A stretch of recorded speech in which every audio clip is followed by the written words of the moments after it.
Sir, गृह मंत्रालय के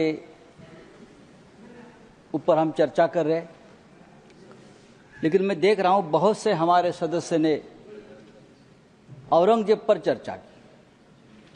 क्या दिन आए हैं कि इस सदन में, इस उच्च सदन में औरंगजेब के ऊपर लोग चर्चा कर रहे हैं, और उसके लिए मैं मानता हूं जिम्मेदार सर हमारा गृह मंत्रालय है। अगर समय रहते 3 मिनट तो मेरे पास है, वो तो मुझे बोलने दीजिए। अगर गृह मंत्रालय ने, देश के गृह मंत्रालय ने ऐसी जो ताकतें हैं, जो बार बार इस देश में औरंगजेब का नाम लेकर इस देश में अस्थिरता पैदा करने की कोशिश की, उसमें कुछ लोग ऐसे हैं जो महाराष्ट्र में मंत्री है, जो केंद्र में उच्च पदों पर है, तो उनको अगर हम रोके नहीं तो ये देश एक नहीं रहेगा, ये देश अखंड नहीं रहेगा।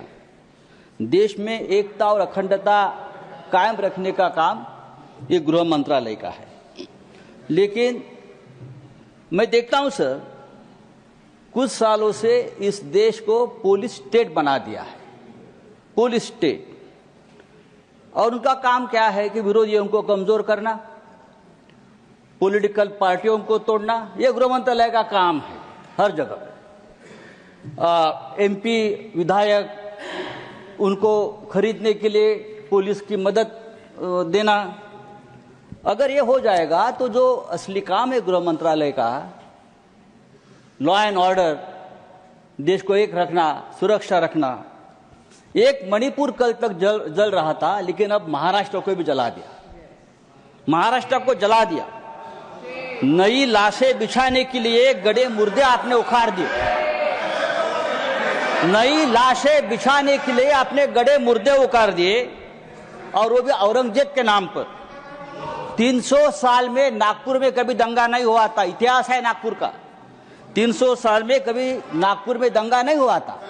नागपुर जैसे शहर में अगर दंगा होता है, और वो भी हमारे महाराष्ट्र के मुख्यमंत्री के विधानसभा क्षेत्र में, अरे मैं ये कहना चाहता हूं, अगर आपको औरंगजेब का कबर तोड़ना है तो बेशक तोड़िए, आपको किसने रोका? आपकी सरकार है, केंद्र में और महाराष्ट्र में आपकी सरकार है, गृह मंत्री आपके हैं, महाराष्ट्र में मुख्यमंत्री आपके हैं। आप जाइए, हाथ में फावड़ा विवड़ा लेकर उधर जाइए और तोड़ दीजिए।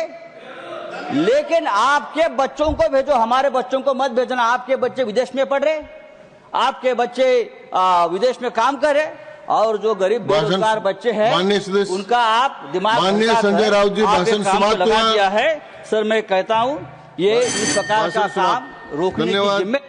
जैसे कि मैं सो रहा हूँ तो पिताजी को जगाना है मुझे, तो वो डायरेक्ट उठाने के बजाय, और हिंसा की परंपरा मेरे यहाँ नहीं थी सौभाग्य से, तो वो क्या करते थे कि उस कमरे में आ जाएंगे या बाहर से गुजरेंगे और चौपाई बोलेंगे, प्रात काल उठिके रघुनाथा मात पिता गुरु नावई माता। कभी कभी मैं गुस्से में उठ करके, अरे पापा, चरण स्पर्श किया और सो गया। मैंने कहा अब मत उठाना।